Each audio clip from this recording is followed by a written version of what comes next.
All right, I'm going to go ahead and get started here. My name is Dave Simon. I'm a board member with the Wisconsin Senior Olympics, and we're pleased to have Kim Flannery with us today. Her session, Eating Right While Hibernating. She is originally from Whitefish Bay. She went to high school there, currently lives in Oconomowoc. She's a nutrition expert from the Wisconsin Athletic Club. I'm going to touch a few more details before we get fully started, but let me go over a bit of ground rules for those of you who've been with us the last time when we had Bill Carollo on and Sean Robbins. We will do the same process in terms of questions. So at the bottom of your screen, if you scroll down with your cursor, a number of icons will pop up. One says Q&A. If you have a question at any point for Kim, just type in the question there. I will be receiving it, and we'll go ahead and pose that question as we move along. So feel free to send those in at any time. So as I mentioned, Kim heads the nutrition programs at all the Wisconsin athletic clubs.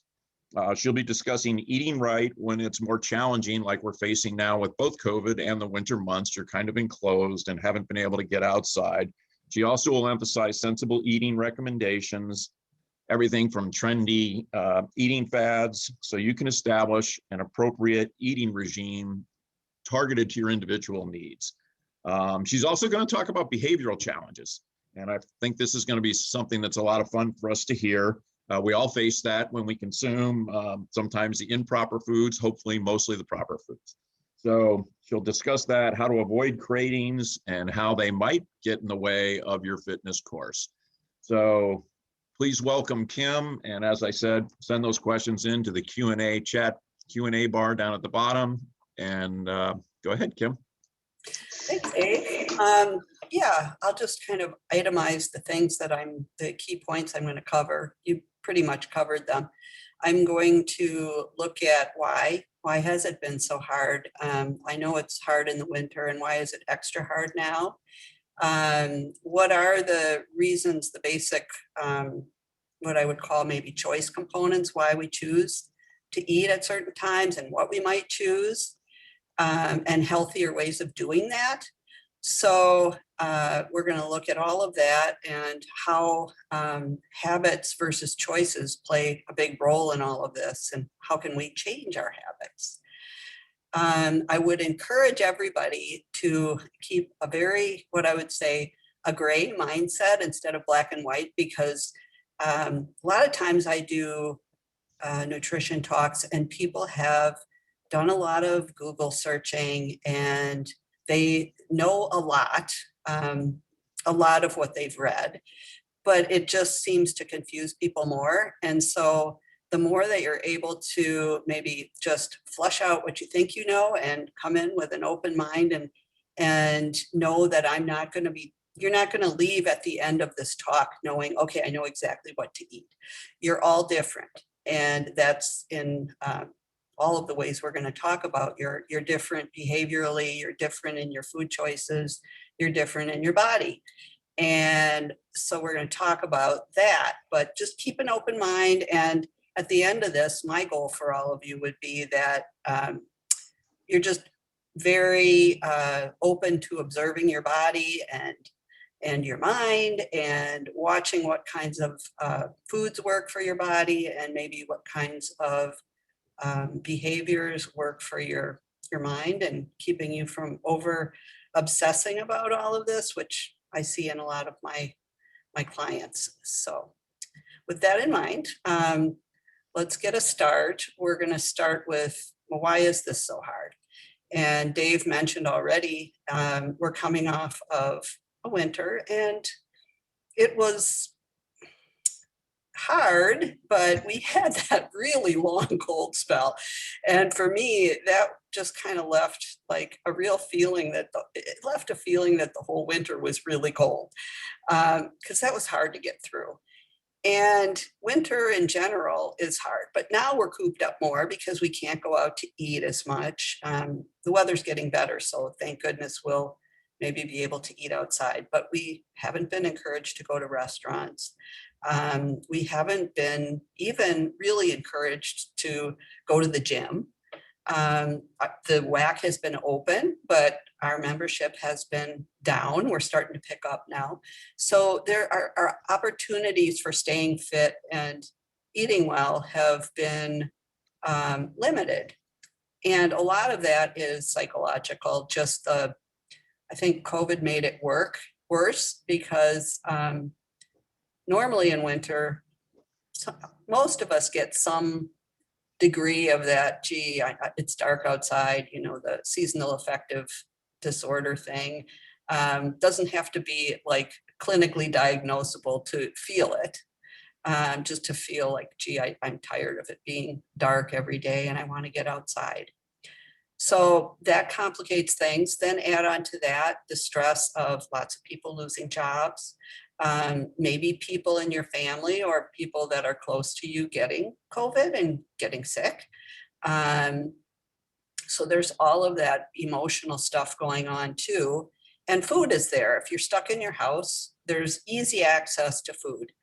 And food, I'm going to talk a little more about that in a little bit, but it at least tries to put a Band-Aid on a lot of needs.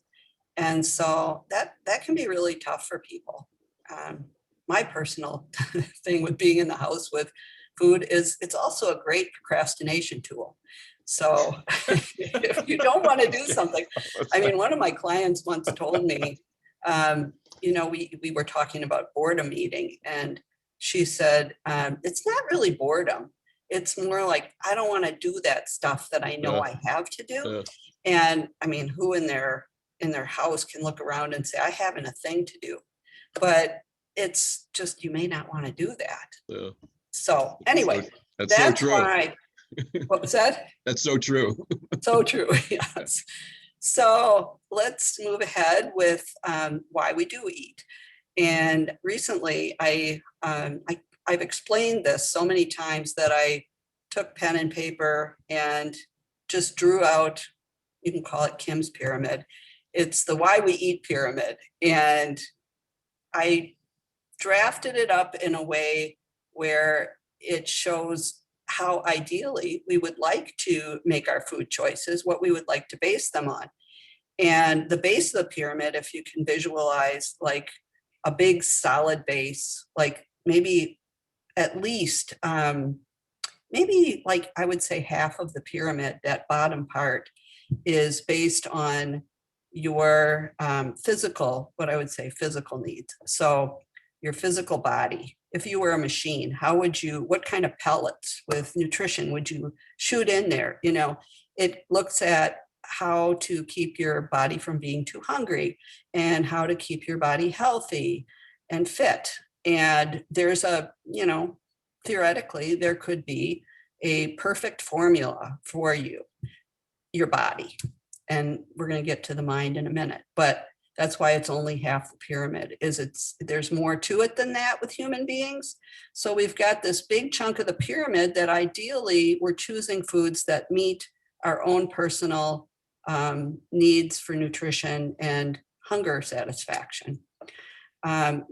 There's a lot of really interesting, exciting research and even businesses cropping up now with genetic testing for finding out what is my personal, best way to eat based on my genetics.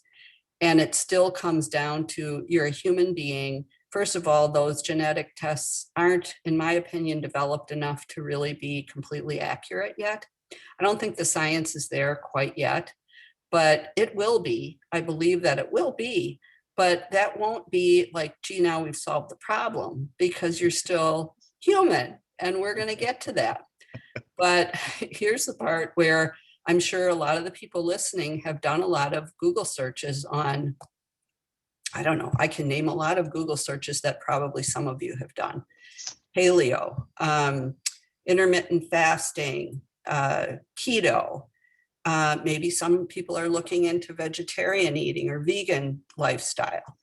There's a lot of stuff out there. Some of it is credible and some of it really is not. So what's the best way for us as human beings to eat for our bodies? Well, it's going to be different for all of us, but I'm going to kind of go through what I think are based on all the research I've looked at. I'm going to just kind of distill this down for you to what I think is most important and what I think is credible. And it's going to be unbelievably simple. So what it mainly is choose whole foods as close to nature as you can get them. So that there is a spectrum of processing in foods.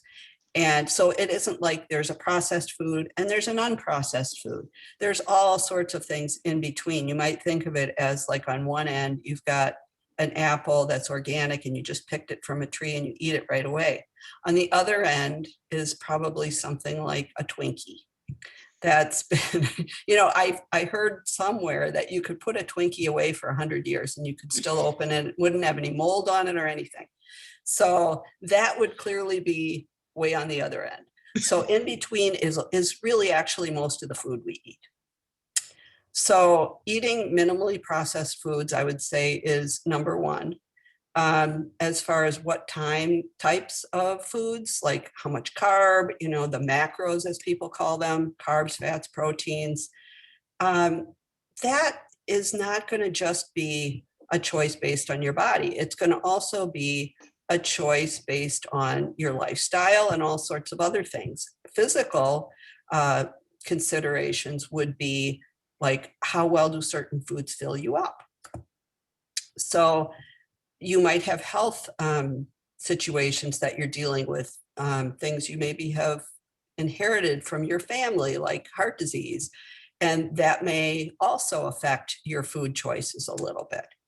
But mainly looking for a lifestyle and eating style that chooses mostly unprocessed, minimally processed foods.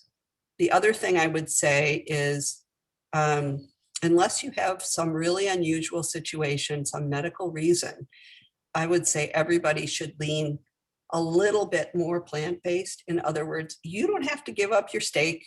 You don't have to give up anything, but maybe just making sure that a good chunk of your diet is made up of fruits and vegetables, and throw in some whole grains. If you do better on lower carb, maybe you don't eat a lot of grains, but most people can tolerate some. A lot of people who are thinking that they need to be low carb, and they go on these really extreme, like the keto is very extremely low carb. They don't really need to do that. And they may honestly not be really getting much benefit for what their goals are. And they may just be spinning their wheels and making their eating less pleasurable. So I also find people who there's a big, you'll find, when I, all these testimonials, I stopped eating gluten and I'm like a new person and my body feels completely different. I lost 1 million pounds and all this stuff. And I found that a lot of the people who are thinking that they're gluten intolerant aren't really, or maybe they're slightly gluten intolerant. There are people, and I totally honor that. If you're sitting out there listening to me and you say, but I really don't do well with gluten, I applaud you for knowing that. That means you've paid attention. And that's really great. I would not encourage you to eat it. So I'm just encouraging you to observe what works for your body, what fills you up. Weight control is a big thing for people. So if that's something that you're looking at, trying to maybe drop a couple pounds, then one consideration for you is going to be, how am I going to fill myself up on fewer calories than I'm taking in now? And that may surprise you. You may find that a high calorie food just satisfies you so well that you don't have to eat for another 4 hours. So make sure that your food, it's not as simple as I'm just going to eat a bunch of vegetables and that's all low calorie, but you'll feel like you're eating all day and never, your stomach's getting filled, physically filled, but chemically your body is not sensing satisfaction from a physical standpoint. So that's kind of my healthy eating in a nutshell. Eat, lots of vegetables and fruits, focus on more plant-based, just a little bit. I'm working on that myself, just lean there a little bit more. I'm trying to make my meat portions just a little bit smaller and maybe a little more fish trading in there, and maybe a vegetarian meal once in a while. But I don't really think I would do well on a completely plant-based diet myself for my body. So that's pretty much that in a nutshell. And I'm happy to go into like specifics if there are questions about, we can save this till the end too, if that's better. But Yeah. Well, we do have a couple in, and I just remind folks too that that Q&A icon down at the bottom, just click that on, type in your questions there. We do have a few in. So one is why do we crave? Okay, that is an excellent question. And I'll answer that real quickly now, and then I'll go into it in a lot more depth about what are you going to do about that. Okay, that'd be great. Craving is a very human thing, and I am all about kindness. Give yourself a big dose of kindness when you are frustrated with yourself, when you feel like you shouldn't be. Why am I craving this? Or why can't I stop eating that? And sometimes it's just like it tastes good, and maybe you're not in the best frame of mind to be starting at that moment. Maybe it's been a tough day and you're looking for a little relief, and it tastes so good and it's hard to stop. But the brain, there is a chemical side to food. And if you think about the way our bodies, our body hasn't really changed that much in evolution in a long time, yet the food supply has changed dramatically. Yeah, that's a good point. And so certain foods, and now we're looking at the big buzz is all about gut health. And how do certain foods affect your gut health, which can affect your heart health and your weight and your appetite and all sorts of things. So we know that sugar affects your gut health, what kind of bacteria are going to be living in your gut. Sugar definitely affects your brain. We're not crazy, let's put it that way. We, as human beings, usually when we're craving, you can argue with me about this, any of you, but most of you are probably craving sweets or carbs, which is basically, they're all in the carb category. And those things all break down to blood sugar. And if you're probably not craving carrots at points like that, you're probably craving, pretzels, or pretzel probably at the best. And maybe at the other end, it's like pie, or you've got the sweet sugar, plus you've got the flour. But anything made with flour is going to be broken down into sugar pretty quickly. It's highly processed. So the brain, we get serotonin to the brain, we feel better. So this can easily become a habit over time, because it's like putting a little Band-Aid on that, whatever we're feeling at that time. And you'll notice if you pay attention, you're going to have a much harder time stopping when you're feeling emotional than when you just are really tuned into the pleasure of something and you can have a small amount and enjoy it. And I'll throw something out there in case you're thinking, well, that's not me, but I can't stop. It's just that I like the taste so much. Ask yourself if you're starting to, at that point, lose your kindness for yourself and say, I can't stop. I never can stop. I'm a failure with this. I can never lose weight, or whatever it is you're trying to do. That's emotional. And that makes it actually harder to stop than if you're saying, oh, look at me, I'm human. I'm going to, move on. So, it's all about watching and seeing what works for you. But that's we have kind of a follow-up on this, what you're talking about right now, this whole concept of feeling full, Kim. Yep. So and I hope I've got this question correct, but first of all, are there any studies relative to that, why we don't necessarily feel full and we continue to consume? And then, why people say why are they even feeling that they aren't full, even though they are? That's a really good question too. I would say, first of all, let's go back to my plea to have you stay in the gray area, because it's not like you stick that little, how you have those turkeys with the little button that pops up when you're done. You're not going to have that signal in your body where you've had enough to eat and boom, there, now you know you're done. Yeah. It doesn't work that way. So you have to be comfortable in that gray space to experiment a little bit. And you'll find that if you eat slower, you're going to get better messages. If you eat too fast, you're going to overshoot before you know it. And then you won't know you've done that. I'm guilty of that myself, especially if I wait too long to eat. Yep. So you might not know when you're there unless you really pay attention and be comfortable with the fact that your full might feel different than somebody else's full. Don't overthink it. Sure. As far as foods that are, you mentioned like science and studies and things on hunger. And I'm guessing you're questioning maybe what kinds of foods might fill you up better. Is that what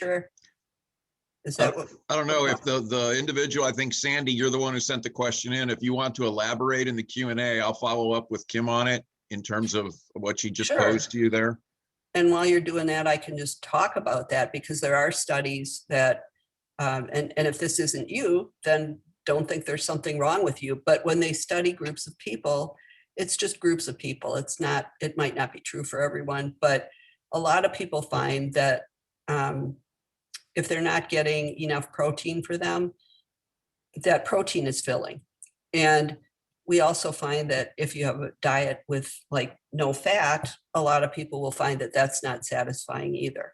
And that goes to the taste too, because fat carries flavor. But also, it's just pay attention to that. Fiber is filling.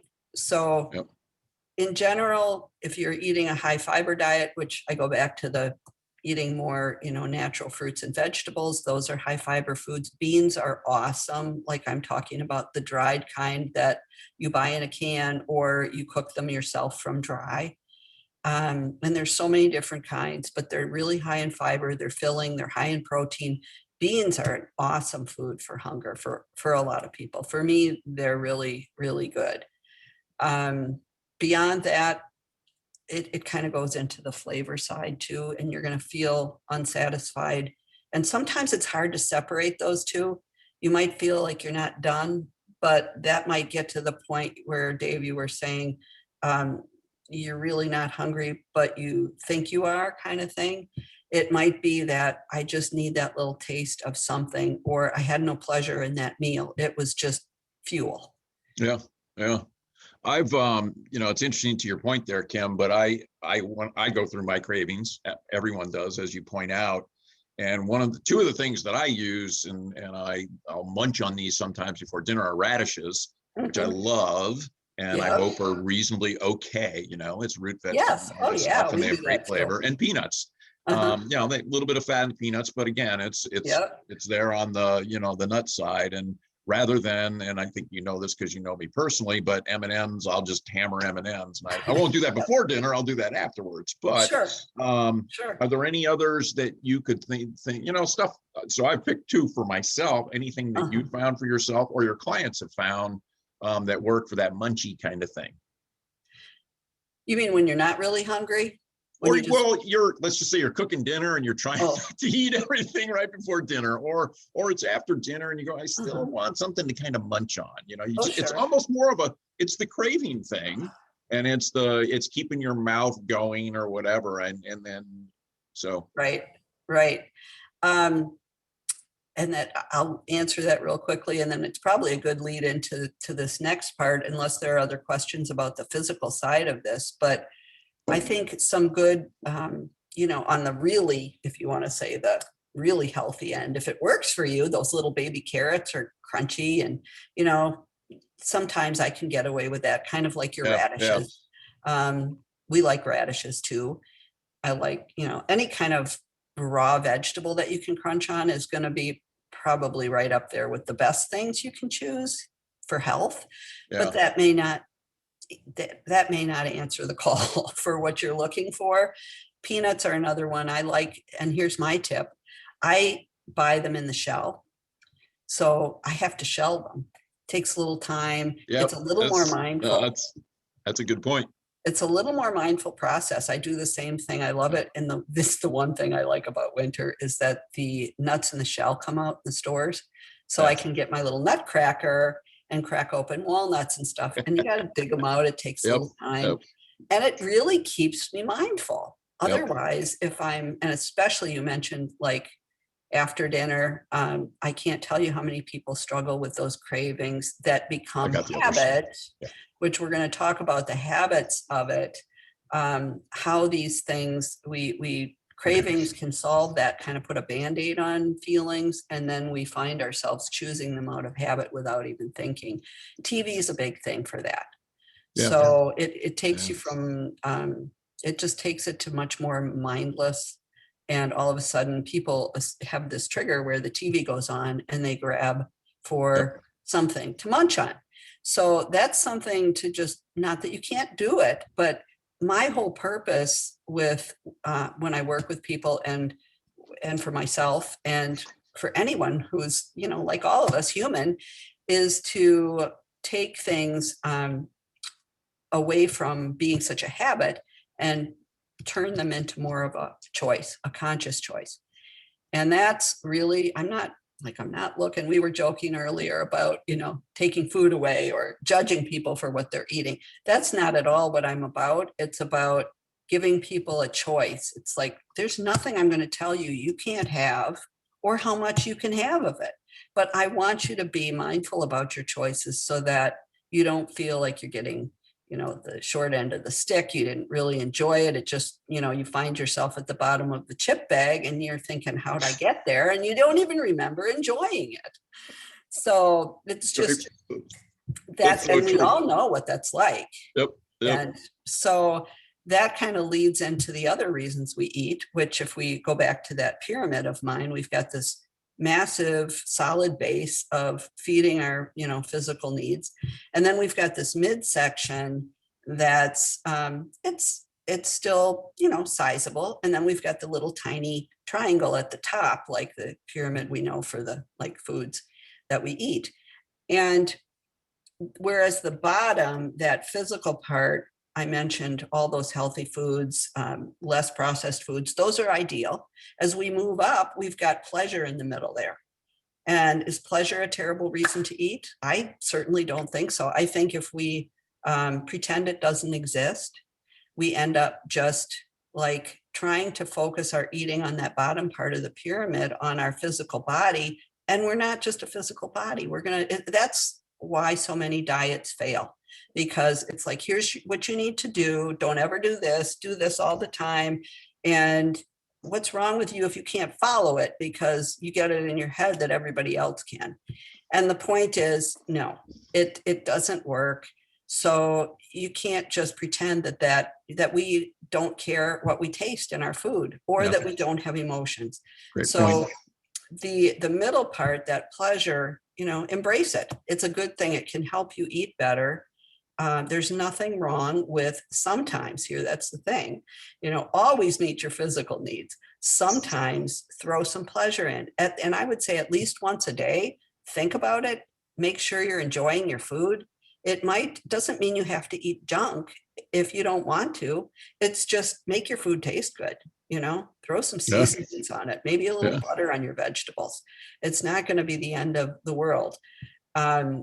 So just adding some pleasure in mindfully again. And then the tip top, that little triangle, is that emotional part. And it's kind of like on the food guide pyramid where you've got, you know, the fats and the sugars and stuff. It's like, oh, you know, just use really sparingly. And so the emotional choice, choosing food based on your emotions, is never an ideal choice. Let's put it that way. But in that upper triangle, I hope that you have some other things that you can do for your emotional management. And food's going to be there. You're going to do it. And when you do it for the rest of your life, you're going to do it sometimes. Forgive yourself, move on, you know, just, it's not a big deal. If it's just staying in that little triangle part up there and it's small, that's a fine reason to choose once in a while.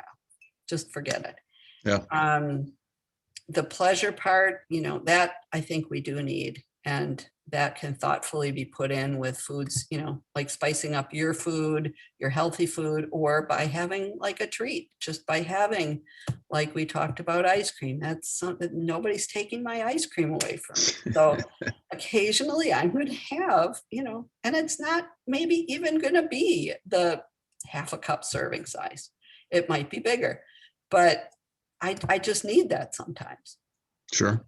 We have a couple of questions that have come in there. These are a little more specific. One is actually on whether you have heard of the Kellyanne. It's a 10-day belly fat program mixing bone broth and collagen.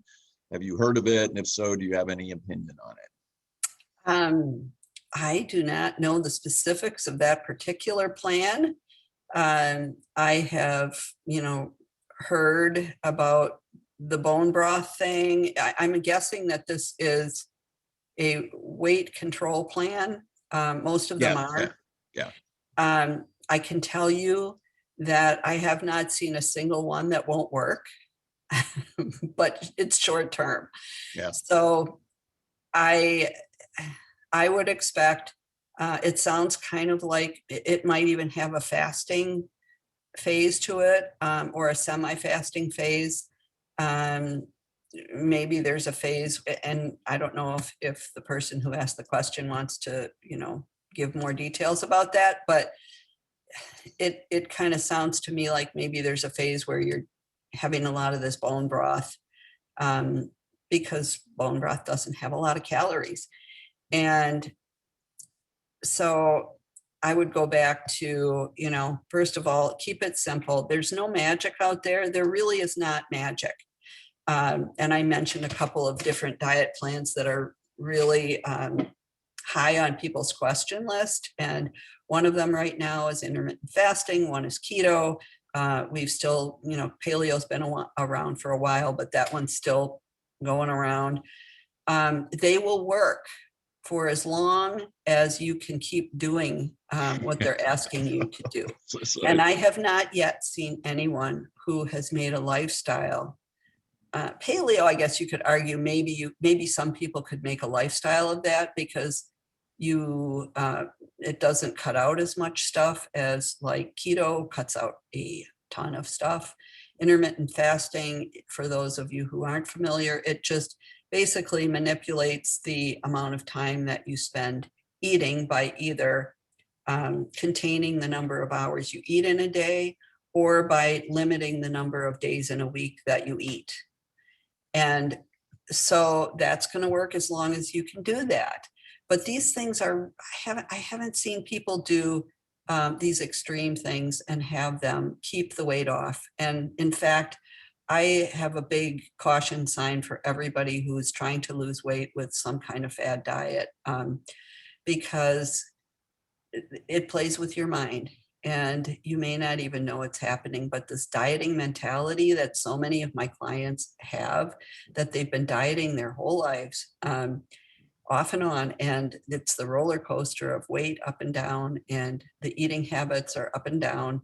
It's if you want to lose it and keep it off, you really need to observe what's happening with your body, your cravings, your food preferences, your emotions, and look at it in what I would say like a holistic way.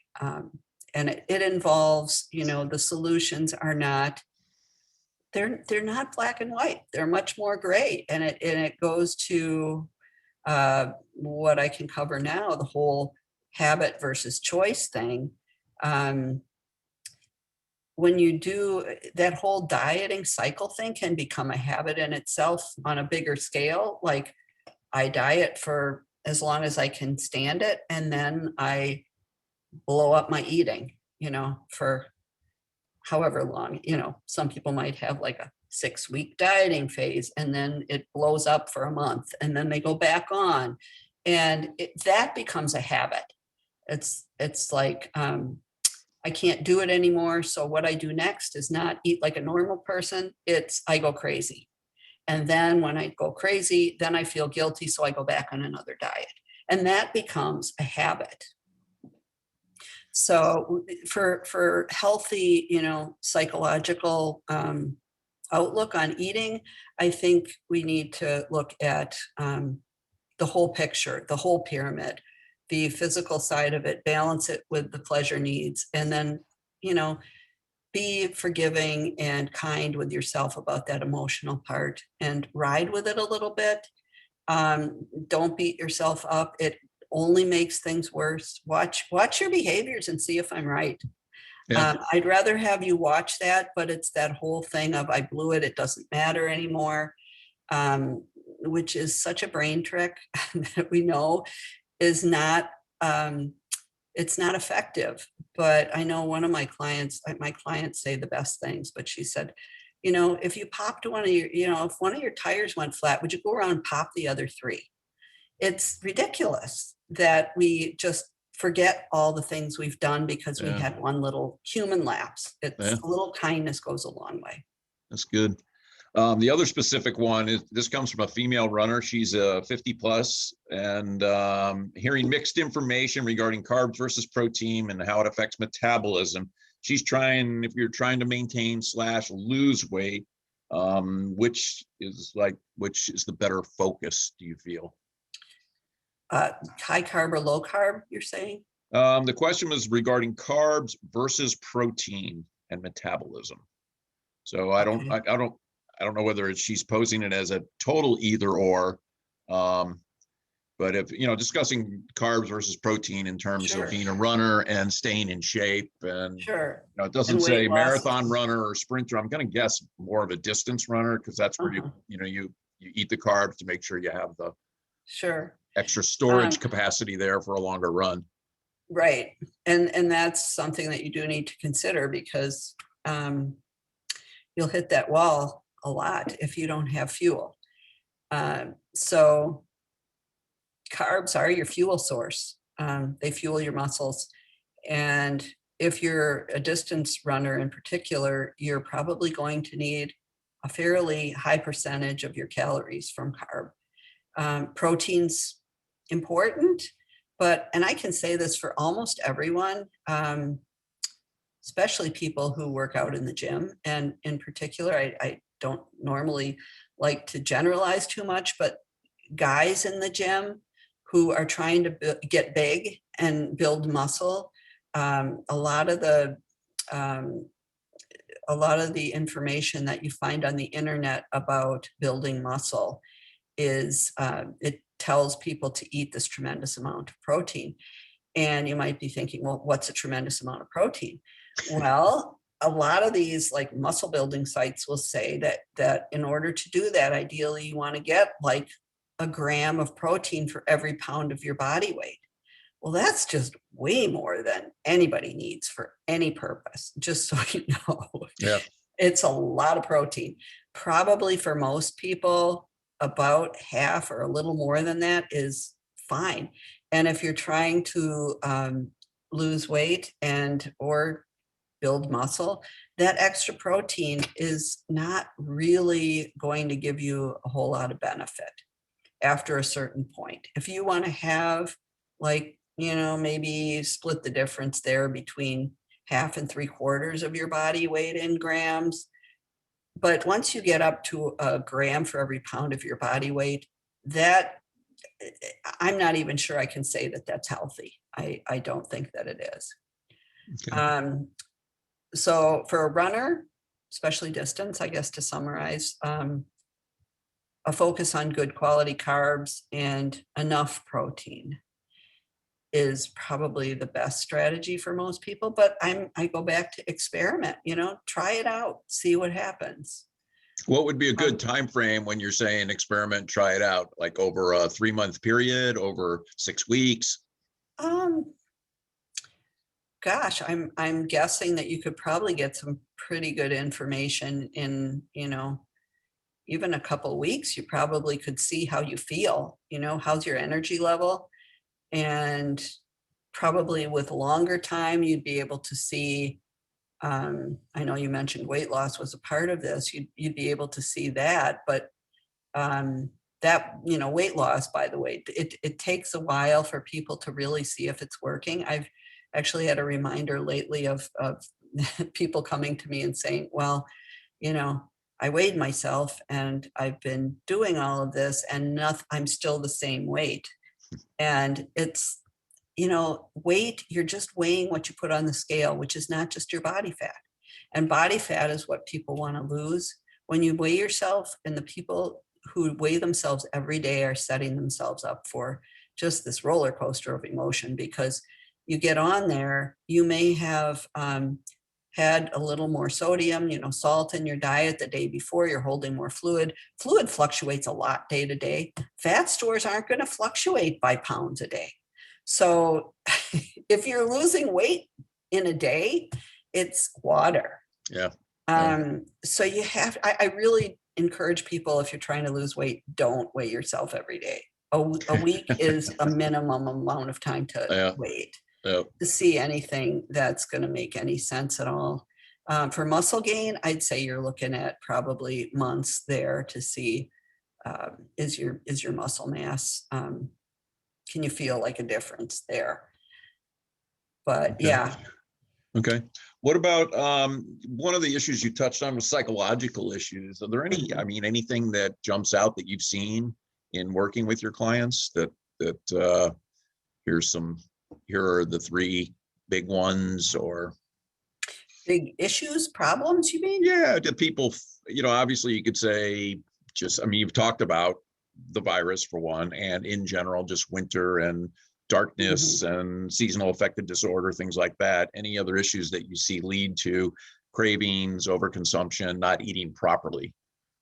Well, let's start from the very basic, and let's go back to that pyramid I talked about. If you're not meeting your physical needs on the bottom, if you're not adequately filling yourself up, and I go back to dieting, a lot of diets, you're losing weight quickly. If you are, you're losing it because there's no magic. Your calories are extremely lower than what you need.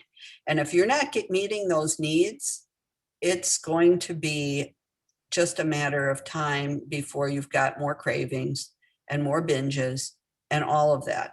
So that's like really important, just to meet your physical needs. And then we can walk up the pyramid a little more and make sure you're not cutting your pleasure down so much. And a lot of those diet plans will limit your food choices in such a way that it's like all stuff that, tastes like cardboard or something, and you can't do it for very long. Like every power bar out there, they all taste like cardboard. Can someone please invent a protein bar that doesn't taste like cardboard?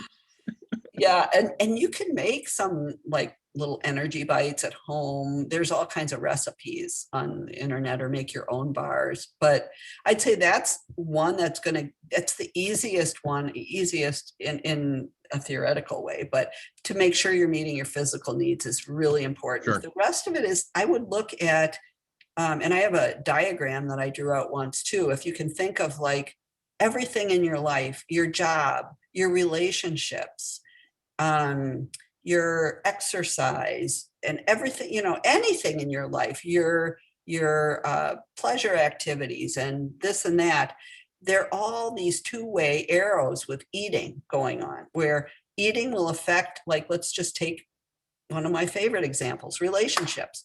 Eating is going to affect your relationship, and anyone who has been let's take COVID, in a house during COVID with a person who's hungry all the time is going to find that you have a crabby person in your house. So it affects your mood, and you will probably find that person, like I said, is going to lean towards bingy episodes.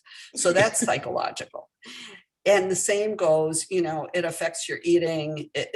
Your relationships will affect your eating. So it goes both ways. If you're if you're in the house during COVID with, we have our limited, at least for a while there when it was really bad, we had limited access to like connection with people. Yeah. And if you live with someone else and you're not having a good time with that, you might find yourself doing a little more craving and a little more digging in the cupboard.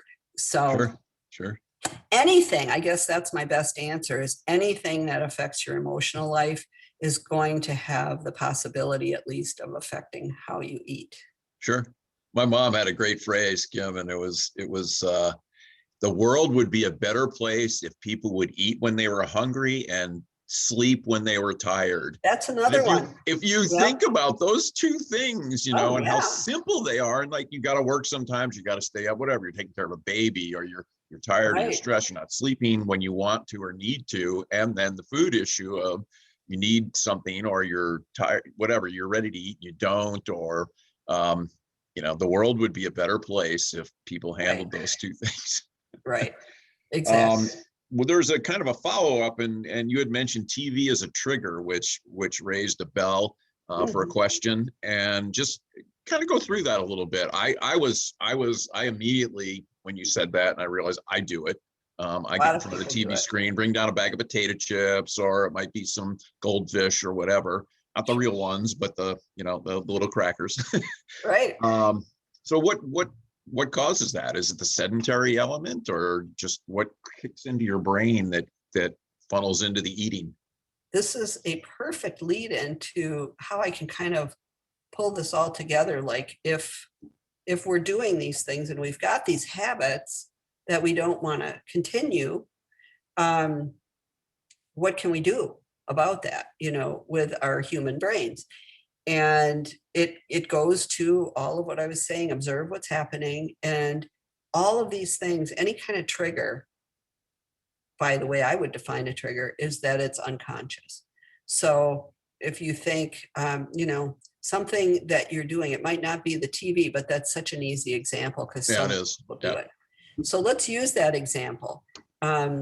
You get in the habit. I mean, let's face it, is sitting on the couch with a bag of chips and a really great Netflix show, is that enjoyable? Heck Yes. yeah. Of course. I wouldn't argue with that. But that's what causes it to become a habit, is because it feels good.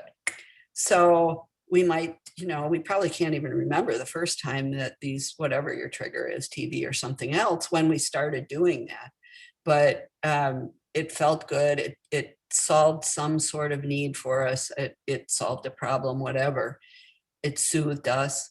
And so we remember that somewhere, and I'm not saying we're thinking about this consciously, but somewhere in our brain, we make a little note that really felt good. I will remember that.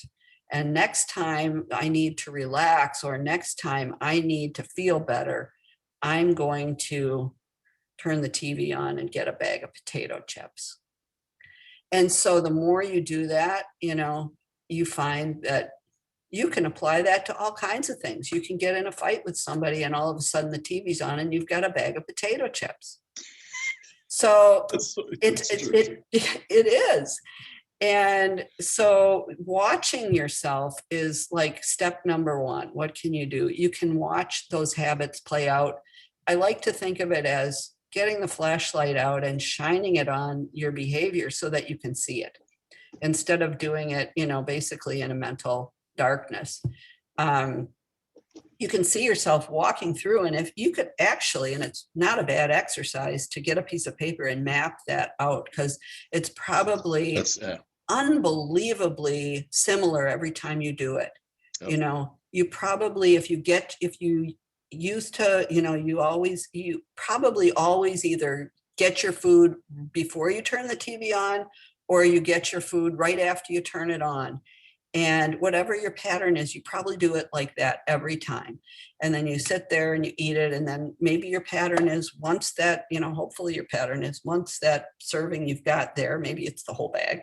Once it's gone, you're done. Some people might, once they're done with that, their habit might include going to find something else to eat. Whatever it is, it plays out. And in order to, I can hear, people are probably thinking, well, that's great. Now what do I do about that? Well, what you do is you shine that light and you watch yourself so that you realize how does this play out? And don't judge yourself. This is time for kindness, play this out with a good bit of self-compassion, because we all do these things. And I want to turn those habits into choices. So you notice that's step number one. And choice is kind of the opposite of habit, because it's taking that behavior and turning it into a mindful something, so that you're watching it when it happens. And then instead of it being this straight one-way railroad track where the train has nowhere else to go but from the beginning of your TV show to the end of your TV show with this food in between. If you shine that light on it and make it mindful, once you look at, gee, I'm going to go turn the TV on. I see myself wanting to go get those potato chips. There's your mindful moment where you can say, okay, do I want to go get those potato chips?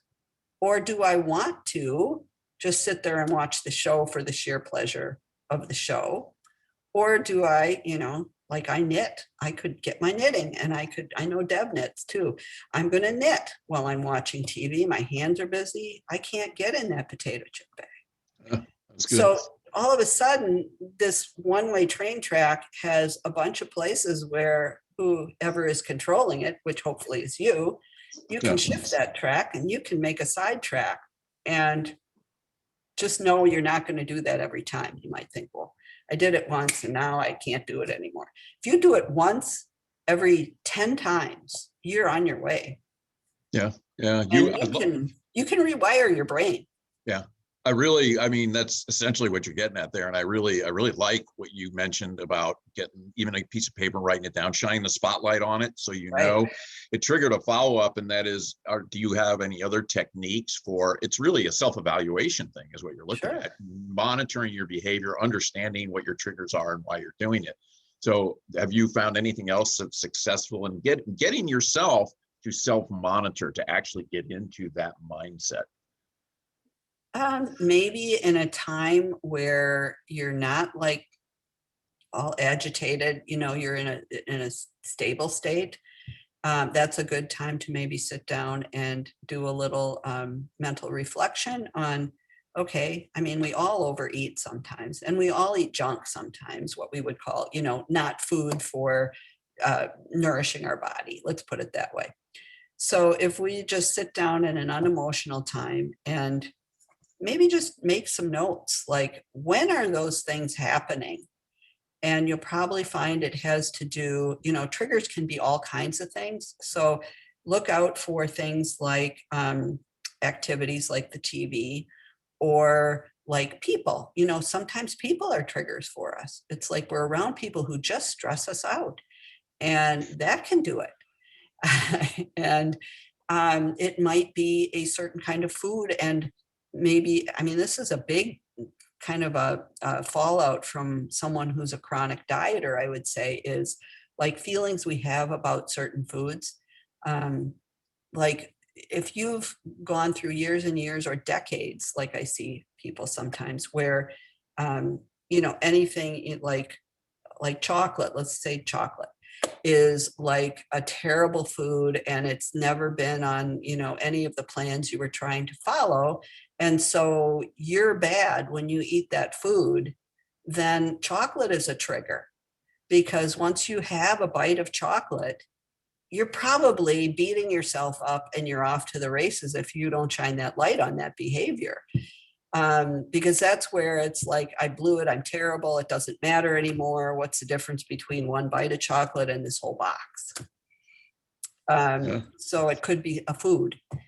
Anything that causes you to mindlessly do that. If you can reflect on that and maybe jot down some notes when you're not emotional, and maybe you want to put that somewhere where you can see it. And maybe even the next step would be like, let's go back to the TV. You make your notes and you say, gee, every time I turn the TV on, I'm going for food and it's not healthy. Maybe your strategy is you come up with some other, like I said, that other railroad track, that side track, while you're not emotional. And maybe that is that you, maybe you have a mindfulness reminder, like maybe you put a note on your TV or something and it says, do you really want to eat that? And then, you're going to see that. And it's going to cause you may go and you may say, hell yeah, I'm going to eat that. And you, you rip the note off and you turn the TV on and you go get your chips, but at least you've opened the door, you know? So you're trying to find something to help you in that moment when you're not so together. Yeah, that's great. I love it. We're closing in here. I don't see any more questions on the question tube. If you want to wrap up, any last thoughts that you'd like to leave us with, Kim? Sure. There's one thing I could say. I mean, that was a really great question that you asked, like, what can you do? And I would say just be a little more observant of what's going on in a non-judgmental way. And then what studies have shown is that rewiring of the brain, you can actually do proactive work on that has nothing to do with food to help you with the eating. Because any time that you add more mindfulness to your life, it's why meditation works. It's why all of, yoga and all of those things that cause you to be present. It works that part of your brain that causes you to make it's easier for you to be present. The more you practice it, the easier it is for you to be mindful and present when you're making decisions with your food. So think about anything, any little thing that you could do differently that would cause you to bring yourself back to the present moment. Like, here's my favorite example. We all brush our teeth. So when you're brushing your teeth, brush your teeth with the non-dominant hand. You will not be able to do that without really being there. You know what? I switch my belt loop and I put it in lefty rather than righty. Try doing that. That's a really good one. Yeah. Any of those things, you could pick whatever it is. You could, I don't know, you could brush your teeth on one foot or something. But it practices just bringing yourself back, because if you think about it, like the toothbrushing example, if you're doing that, most of us, I know I do this, it's like I always start in the same place and I finish in the same place, and it causes, you can do it totally mindlessly. And you could think about what your schedule is for the day or what you have to get done or all sorts of stuff, and you're still going to get your teeth brushed perfectly fine. But do it with the other hand and not so much. Or even just start on a different part of your mouth, start on the upper rather than the lower, or the lower rather than the upper. Sure. It's like, I find that shaving for me as a male, shaving the face and, just change and go start on the left side instead of the right side. Start on, the bottom of the chin instead of the side, whatever. Anything like that. It's just anything. And there's all kinds of, technology can be overused, but there's a lot of really good apps for like meditation apps. The Calm app is one that I have. They've got really quick little 10-minute meditations that I love. Try to do like one a day where That's great. Sit and it just I would just say don't let the idea of meditation overwhelm you like it's so hard, because I know that it can sound intimidating, like you've got to clear your head of your thoughts and stuff. You're not going to do that. I can't do that. It's just what it does is it causes you to practice coming back. When you start to float away, you bring yourself back. And the more you do that, the more you're practicing being here. And there's a lot of reasons why you would want to be here in your life. That's great. That's awesome. Well, this is wonderful, wonderful talk. I really enjoyed it. I hope all the viewers enjoyed it as well. We're a little over, which we've done the previous one as well, but that's fine. There's always a little extra time left. Thank you, Kim, for joining us. You've made it a wonderful Wednesday for me. And for those of you who are on with us, we are trying to set up one more in the next couple of weeks. So stay tuned to your emails. And we encourage you to get involved with the Senior Olympics, to participate. You'll be getting communications throughout the year coming up in terms of when the events will be. I can not 100% guarantee you, but we were able to pull it off last year. So our plan is to pull it off again this year. We are thumbs up and moving. So let's get in, invite your friends, get other people engaged. And again, thanks to Kim Flannery and her expertise in nutrition down at the Wisconsin Athletic Club. And have a great Wednesday and the rest of the week. Thanks, Dave. Okay, take care.